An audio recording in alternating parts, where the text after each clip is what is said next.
Hello guys, welcome back to my channel. నేను మీ Telugu bank aspirant. So ఇక ఇది వచ్చేస్తే జూన్ 4th. నేను లేవడం అరౌండ్ 11-12 ఆ టైంకి లేసినా కూడా స్టార్ట్ చేయడం నేను 2:43 ఆ టైంకి స్టార్ట్ చేశాను. కొంచెం లేట్గా స్టార్ట్ చేసా, టైం వేస్ట్ చేసా. అంటే ఆర్సీబీ విన్ అయ్యిందని అందరు ఇంకా స్టేటస్లో స్టోరీలు అది పెట్టిందంటే నేను లేచి చూసుకొని నేను స్టోరీ పెట్టేసరికి నా ఇన్స్టా అకౌంట్లో అట్లా లేట్ అయిపోయింది. ఇంకా అదే హ్యాంగ్ ఓవర్లో ఉన్నాము, లైక్ ఆర్సీబీ విన్ అయ్యింది 18 ఇయర్స్కి అని చెప్పి ఆనందంలో టైం వేస్ట్ అయిపోయింది అన్నమాట. ఇంకా అందుకని కూర్చొని 4 ఆ టైంకి స్టార్ట్ చేశాను. జూన్ 4th అండి. ఇవాళ రాసిన mock test, final mock test బుక్లో ఉన్నది. సో గ్రేడ్ ఓ జేఎంది గ్రేడ్ ఓ టెస్ట్ 5 కంప్లీట్ అయ్యింది. ఇంకా 5 మార్క్స్ కూడా అయిపోయాయి. అందులో ఫర్ ద ఫస్ట్ టైం నేను కంప్లీట్ 5 మార్క్స్ రాయడం మీకు చూపిస్తాను తర్వాత లాస్ట్లో. సో ఇక్కడికి వచ్చేస్తే ర్యాంక్ సేమే వచ్చింది, స్కోర్ ఆల్మోస్ట్ సేమే వచ్చింది. అంటే ర్యాంక్ 82.5 స్కోర్ అన్నమాట. అండ్ కొంచెం యాక్యురసీ మిస్ అయింది, జస్ట్ 2 క్వశ్చన్స్ రాంగ్ అయ్యాయి అనుకుంటా, అంతే. ఒక జిఏలో ఒకటి, క్వాంట్లో ఒకటి. క్వాంట్లో 4 days నుంచి నాకు తెలిసి దాదాపు కరెక్ట్ 100% యాక్యురసీ వస్తుంది క్వాంట్లో.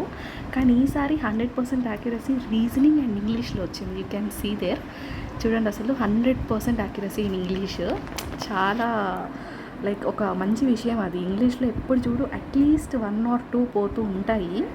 మ్యాక్సిమం అయితే ఎప్పుడు ఎక్కువ వెళ్ళలేదు. మొన్న ఒక్క మార్క్లో వెళ్ళింది నాకు, అది వర్స్ట్ మార్క్ అసలుకి. సెక్షనల్ కట్ ఆఫ్ కూడా రీచ్ అవ్వలేదు. బట్ ఇది చాలా బాగా నాకు ఇట్లా సెక్షనల్ కట్ ఆఫ్ రీచ్ అవ్వంది 1 టైమే, కానీ ఇట్లా 100% యాక్యురసీ వచ్చింది నాకు చాలాసార్లు వచ్చింది అనమాట. వేరే ప్రిలిమ్స్ మార్క్స్ అయినా మెయిన్స్ మార్క్స్ అయినా చాలాసార్లు వచ్చింది. నేను అప్పుడు యూట్యూబ్ ఛానల్ లేదు కాబట్టి పెట్టలేదు. బట్ నేను దానిని స్కోర్ని ఫొటోస్ తీసుకొని పెట్టుకునేది ఉంది. If you want I will show you them, మీరు అడిగితే. సో ఇక్కడ నుంచి చూస్తూ ఉంటారులేండి. సో ఇది ఫర్ ద ఫస్ట్ టైం మీకు యూట్యూబ్ ఛానల్ స్టార్ట్ చేశాక 23 పెట్టాను. 23 కరెక్ట్, అన్నీ కరెక్ట్ ఇంగ్లీష్లో. అండ్ రీజనింగ్లో కూడా 40 అటెంప్ట్స్ అయ్యాయి, అన్నీ కరెక్ట్ అయ్యాయి. I'm happy. అవుట్ ఆఫ్ 60 40 చేయగలిగాను. ఈసారి అన్ని పజిల్సే బాగున్నాయి. లైక్ డిఐస్ పెద్దగా బాగాలేవు, ముట్టుకోలేదు. ఒక 1 డిఐఏ చేసినట్టున్నా.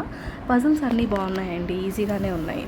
ఎట్లా అంటే ఇది డైరెక్షన్ అండ్ డిస్టెన్స్, ఇది కోడింగ్ డీకోడింగ్, ఇది అన్సర్టైన్ పజిల్, ఇది కరెక్ట్ అయ్యింది.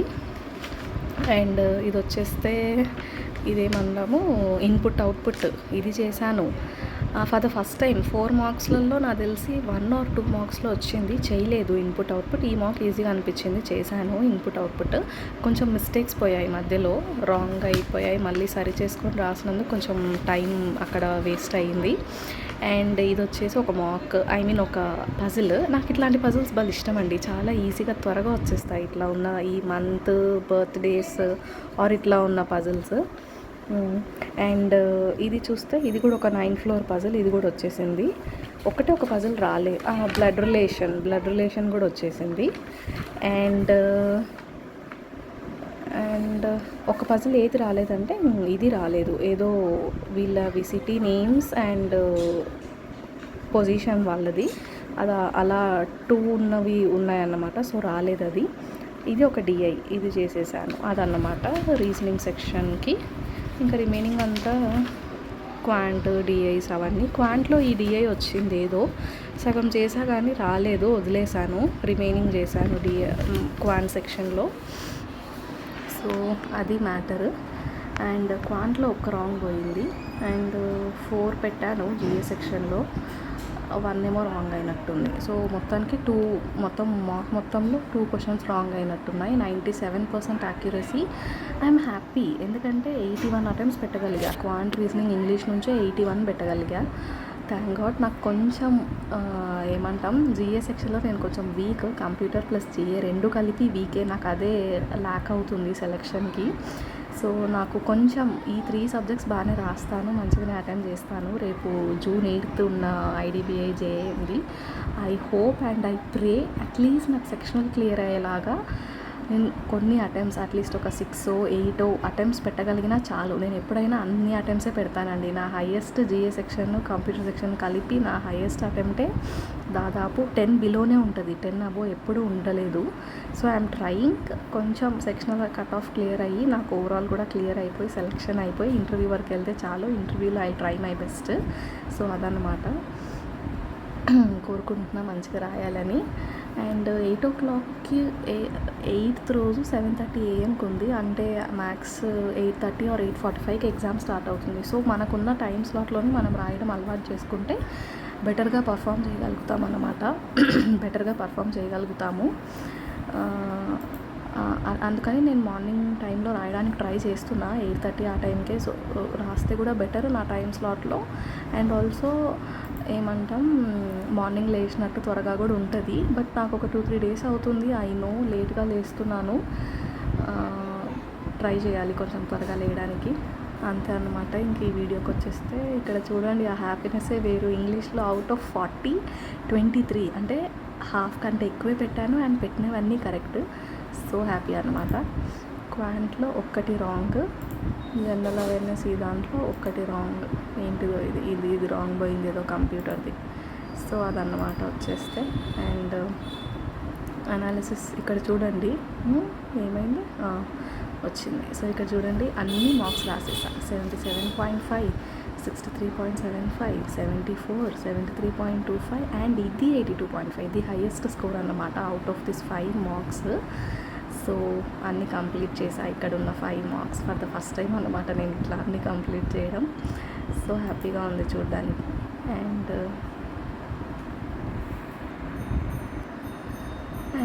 పర్సంటైల్ వచ్చేస్తే 79.12, ఇంకా ఆల్మోస్ట్ 80 పర్సంటైల్ అనుకున్నాం. మొన్న అంటే 3rd మార్క్ అండ్ 4th మార్క్లో చూస్తే 60 వర్స్ట్ పర్సంటైల్ వచ్చింది. ఇప్పుడు 60 నుంచి ఎక్దమ్ 80కి వెళ్ళిపోయింది. అంటే తక్కువ నెంబర్ ఆఫ్ మెంబర్స్ రాశారు, 388 మెంబర్సే. అండ్ 97% యాక్యురసీ, మంచి యాక్యురసీ అన్నమాట. ఇంకా ఈ వీడియోకి ఇంతే అన్నమాట. ఇంకా next current affairs, editorial and revision current affairs చేస్తాను. రివిజన్ కరెంట్ అఫైర్స్ బదులు నోట్ మేకింగ్ చేసుకుంటాను నేను, ఎందుకంటే 2nd, 3rd and June 4th Diwali కూడా చేసుకోవాలన్నమాట. Will see you there. Bye. ఇంకా మాక్ టెస్ట్ అయిపోయాక కరెంట్ అఫైర్స్కి వచ్చేసాను. June 4thది ఏ రోజు ఆ రోజు చదవడానికి, వినేటప్పుడే చదువుతూ వినడానికి ట్రై చేసేస్తున్నాను. కన్సిస్టెంట్గా ఇవాళ June 4th, 5th వరకు చేస్తున్నా. I try my best. ప్రతిసారి నేను కన్సిస్టెంట్గా ఉండను కరెంట్ అఫైర్స్లో, ఈసారి ఉండాలనుకుంటున్నా. అండ్ తర్వాత ఎడిటోరియల్, ఇది LTX క్లాసెస్లో జస్ట్ ఒక 10 minutes ఆర్ 15 minutesకే ఒక ఎడిటోరియల్ చెప్పడం అయిపోతుంది. సార్ త్వరగా చెప్పేస్తారు, బాగా తెలుగులో అర్థమవుతుంది మంచిగా. LTX క్లాసెస్ అన్నమాట. అండ్ ఇదే సారు ఎడిటోరియల్ సెషన్ ఎట్లా అంటే, వొకాబులరీ ఎట్లా అంటే జస్ట్ న్యూస్ పేపర్ ఓపెన్ చేసి అక్కడ వచ్చిన పైన కనిపించే వొకాబ్కి మీనింగ్స్ చెప్తుంటారు అనమాట. ఆ సెషన్ కూడా ఒకటి ఉంది, అది తర్వాత చూపిస్తాను. అండ్ ఇది వచ్చేస్తే కరెంట్ అఫైర్స్ విన్నాక ఎడిటోరియల్ కూడా అది 15 minutes 10 minutes ఎడిటోరియల్ సెషన్ చేశాక ఇంకా నోట్ మేకింగ్ స్టార్ట్ చేశాను అన్నమాట. 1 hour పట్టింది నోట్ మేకింగ్ June 2nd రాయడానికి. ఇట్లా డివైడ్ చేసి రాసుకుంటున్నా, ఎందుకంటే అన్నీ ఒకే టాపిక్ సంబంధించి అన్ని న్యూస్ ఒకే దగ్గర ఉంటే బాగుంటుంది చదివేటప్పుడు అని చెప్పి, ఎక్కడంటే అక్కడ అంటే డైలీ అన్నీ ఒకే చోట రాసుకోవడం, డైలీ వచ్చిన మిస్లీనియస్ అన్నీ న్యూస్ కలిపి ఒకే చోట రాయడం కన్నా ఇట్లా వాళ్ళు కూడా ఏ పార్ట్కి ఆ పార్ట్ న్యూస్ చెప్తున్నారు కాబట్టి ఇంకా నేను కూడా అలానే రాసుకోవడం బెటర్ అని చెప్పి ఇలా స్టార్ట్ చేసుకొని రాసుకుంటున్నాను. సో దట్ మంత్ మొత్తం అయిపోయాక దాన్ని స్పైరల్ బైండింగ్ చేపించి చేసుకోవచ్చు అని చెప్పి అట్లా హోల్స్ కొట్టించుకొని స్టార్ట్ చేశాను. సో దట్ అది మార్జిన్ లాగా కూడా ఉంటుంది ఆ హోల్స్ అని చెప్పి. యూ కెన్ సీ డీటెయిల్గా చూపిస్తున్నాను, లైక్ అపాయింట్మెంట్స్, ఇంపార్టెంట్ డేస్ ఎట్లా అంటే June 1st నుంచి రాద్దామని. అంటే June 2nd రోజు సార్ మేలో జరిగినవి చెప్తున్నారు. అట్లా కాకుండా June 1st నుంచి ఏ డేస్ అయితే వస్తాయో అవన్నీ రాద్దామని దాన్ని పక్కన పెట్టాను, ఇంపార్టెంట్ డేస్ది. అండ్ ఇంకా ఇది last miscellaneous, extra highlights, miscellaneous అలా. So national, international, banking and finance, awards, honours, books and authors, science and tech, అట్లా డిఫరెంట్ ఏ దానికి అది పెట్టేసి దాని కింద ఆ వచ్చిన న్యూసెస్ అన్నీ రాసుకుంటే వీక్లీ రివిజన్స్, మంత్లీ రివిజన్స్ బాగా చేసుకోవచ్చు అని చెప్పి అట్లా రాసేసుకుంటున్నా, పని ఉండదు మళ్ళీ అని. అండ్ ఇది వచ్చేస్తే ఎడిటోరియల్, ఆల్రెడీ సార్ చెప్పిన ఎడిటోరియలే మేడం చెప్పింది. సో అది కాకుండా ఇంకో ఎడిటోరియల్ మేడం 2 చెప్తుంది కదా, సో ఆ చెప్పని ఎడిటోరియల్ని వింటున్నాను అన్నమాట. ఇదొక 15 or 20 minutes అట్లా పడుతుంది, ఉంటుంది అయిపోయింది ఇంకా అక్కడికి. అండ్ ఎడిటోరియల్ సెషన్ వొకాబ్ది నేను వీడియో తీయలేదు, ఎందుకంటే అక్కడ అది యాప్లో చెప్తున్నారు, సబ్స్క్రిప్షన్ తీసుకున్న యాప్లో. నాకు ఏమంటాం నంబర్ అండ్ నేమ్ కనిపిస్తుంది, అందుకని తీయలేదన్నమాట రికార్డింగ్ వీడియో. సో ఇది వచ్చేసి ఇంకా మే 30 రోజుది నావెల్ రీడింగ్ స్టార్ట్ చేశాను. లైక్ అమ్మ డైరీలో కొన్ని పేజీలు అని మీరు చూస్తూనే ఉన్నారు నా స్టడీ టేబుల్ మీద బుక్. సో మే 30 రోజు స్టార్ట్ చేశాను చదవడం. అండ్ ఇట్స్ బీన్ 6 days ఇప్పటికి. డైలీ నైట్ ½ an hour చదివి పడుకుంటున్నాను. ఇంట్రెస్టింగ్గా ఉంది, బాగుంది. లవ్ స్టోరీ గురించి, అది పేరుకి అమ్మ డైరీలో కొన్ని పేజీలు అని ఉన్నా కూడా అది ఒక లవ్ స్టోరీ లాగా ఉందన్నమాట బుక్. ఎవరైనా చదివిన వాళ్ళు ఉంటే చెప్పండి ఎలా ఉంది మీ వ్యూ. అండ్ ఈ నావెల్ తర్వాత ఏదైనా English novel Half Girlfriend అని ఉంది, అది చదివి చూస్తాను. అండ్ ఇది వచ్చేసి ఇంకా డైలీ ఏ రోజు ఆ రోజు ఏం చదివింది, ఎంత అవర్స్ చదివింది అనేది నేను పెట్టట్లేదు, మర్చిపోయాను. సో ఇక్కడ రికార్డ్ చేసి పెడుతున్నా. ఇట్స్ బీన్ 20 to 23 days అన్నమాట 75 days ఛాలెంజ్లో. సో నాకు తెలిసి ఎవ్రీడే దాదాపు ఒక 4 or 5 hours అవుతుంది నేను మధ్యలో లేట్గా లేస్తున్నానని చెప్పి. అదే నేను కొంచెం 8 or 8:30కి నేను చదవడం స్టార్ట్ చేస్తే కొంచెం either 6 or 7 hours చేయడానికి ఉంటుంది. సో చూద్దాం అన్నమాట. నేను ఇవాళ అంటే June 5th త్వరగానే లేసాను. ఈరోజు ఎడిట్ చేస్తున్నా ఈ వీడియో. సో త్వరగానే లేసాను, ఎన్ని అవర్స్ అవుతుందో చూద్దాం ఇవాళకి. బాయ్.